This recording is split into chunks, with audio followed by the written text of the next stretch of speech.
안녕하십니까. 2023년 12월 7일 목요일입니다. 코패스 정보 채널에서 오늘은 김대중의 차를 받으면 오더, 유동규의 차를 받으면 단순 교통사고, 이런 주제로 말씀을 드리기로 하겠습니다. 어저녁에 대장동 재판에서 아주 중요한 증인인 유동규 씨가 대형 교통사고를 당한 건 다 아실 겁니다. 시간이 지나면서 그 사건이 보통 사건이 아니다, 단순 사건이 아니다, 이런 증거들이 계속 나오고 있습니다. 많은 교통사고 전문가들도 있고 많은 교통사고 관련 변호사들도 있기 때문에 제가 언급을 하는 것은 적절하지 않다고 봅니다. 그리고 당사자인 유동규 씨가 그쪽 재판 계통에는 달인입니다. 그렇기 때문에 그 사람이 쉽게 당하지는 않을 걸로 저는 확신을 하면서 유동규 씨 사건보다는 김대중 씨의 사건을 좀 말씀드리려고 합니다. 요즘 젊은 사람들은 김대중 씨가 두 다리를 쩔뚝쩔뚝 거리고 다니는 거, 그리고 그게 바로 박정희가 김대중을 죽이기 위해서 대형 덤프트럭을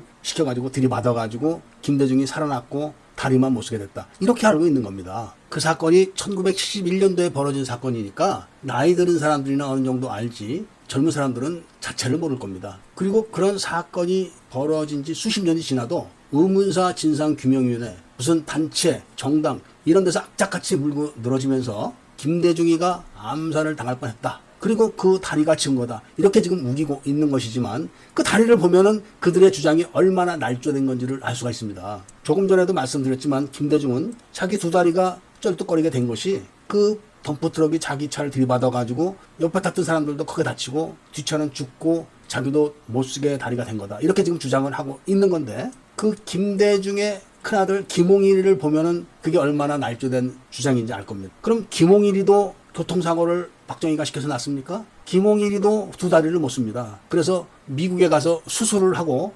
김포공항에 왔을 때는 김포공항의 통로를 국회의원 신분인 사람이 100m 달리기로 뛰어나왔고 방송사 카메라가 그걸 전국으로 중계를 했었습니다. 그러니까 두 다리를 못 쓰던 김홍일 의원이 미국서 수술을 받고 100m 달리기를 한다, 이런 거죠. 그게 뭘 말하냐? 김홍일이가 이미 두 다리를 못 쓰게 됐었다는 것을 증명하는 겁니다. 그런데 문제는 김대중과 김홍일만 그런 것이 아니라 김대중의 작은아버지도 그 병으로 앓다가 죽었다는 겁니다. 제가 이 내용을 어떻게 아느냐? 바로 김대중을 조사하던 중앙정보부 조사관이 저에게 이 얘기를 해준 겁니다. 그 사람은 김대중이 지팡이를 짚고 다니면서 박정희가 나를 죽이려고 했다, 이런 얘기를 할 때마다 피가 거꾸로 솟는다는 겁니다. 왜냐하면 그 집안 내력을 조사를 해서 알고 있고, 작은아버지도 그 병으로 죽었고 큰아들 김홍일이도 두 다리를 그 병으로 못 쓰게 돼가지고 미국 가서 수술까지 하고 왔는데도 김대중이는 얼굴색은 안 변하고 계속 그 주장을 하고 지금까지 그 주장이 사실로 받아들여져가지고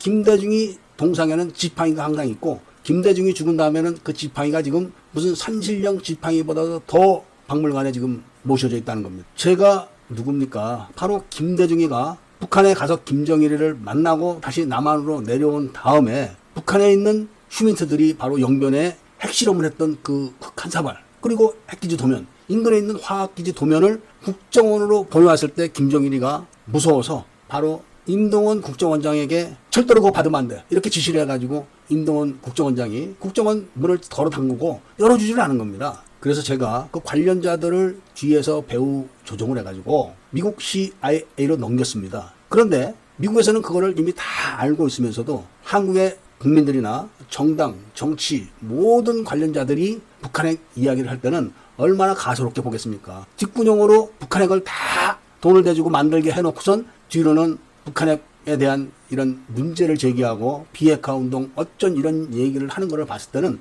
미국 정부는 대한민국을 뭘로 보겠습니까? 그러니까 트럼프가 입만 열면은 방위비네, 주한미군 철수한다, 돈 더 내, 이렇게 이야기하는 게 미국이 그걸 다 알고 있기 때문에 그러는 겁니다. 아니 바로 큰아들이 두 다리를 못 써가지고 미국 가서 수술해가지고 김포공항에서 달리기를 해가지고 각 TV 방송사가 전국으로 방영을 했고, 작은아버지도 그 병으로 죽어서 그게 유전병이라는 게 다 드러났음에도 불구하고 박정희가 자기 차 들이받아가지고 자기가 그런 불구가 됐다고 우기면서 지팡이를 짚고 다니면서 죽은 다음에 그 지팡이가 지금 산신령 지팡이보다도 더 귀중하게 지금 김대중의 사기 박물관에 모셔져 있는 겁니다. 그런 김대중이 내년에 탄신 100주년이다 이겁니다. 또 내년에 총선이 있습니다. 내년 총선에 전자개표기 조작을 자연스럽게 하기 위해서 김대중 탄신 100주년 행사를 지금 준비하고 있고, 또 5.18 진상규명위원회 조사가 올해 종료됩니다. 내년에 그걸 발표할 겁니다. 그거를 위해서 지금 서울의 봄을 띄우고 있는 겁니다. 지금 서울의 봄에서 하나회를 두들기면서 타도하는 조선일보사의 조갑재, 그 다음에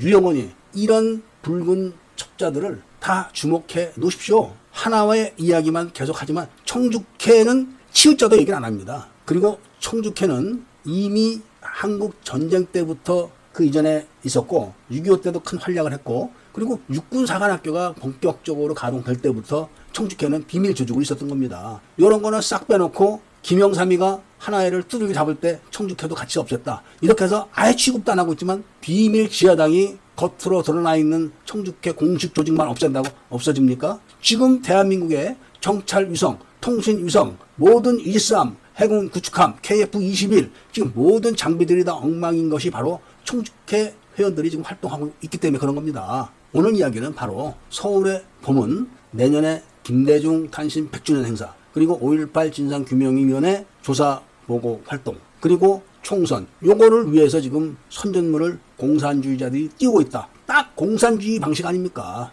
애국 시민들은 바로 이런 점을 알고 계시면서 주변에서 서울의 봄 얘기를 꺼내고 하나의 얘기를 꺼내고 김대중 탄신 얘기를 할 때는 바로 이 이야기를 하셔야 되는 겁니다. 빨갱이에는 뭐가 약이다? 바로 몽둥이가 약이라고 했습니다. 빨갱이는 강자한테는 한없이 비굴하고 약자한테는 한없이 강하다. 이걸 알고 계시면서 서울의 봄 이거를 경계하시라는 말씀을 드리면서 오늘 이야기를 마치고자 합니다. 애국 시민분들과 밀매분들께서는 구독을 해주시고 주변에 애국 방송 코패스 정보 채널을 많이 알려주시고 그리고 청청모 홈페이지도 많이 알려주시기를 부탁드리면서 오늘 이야기를 들어주신 데 대해서는 감사드립니다.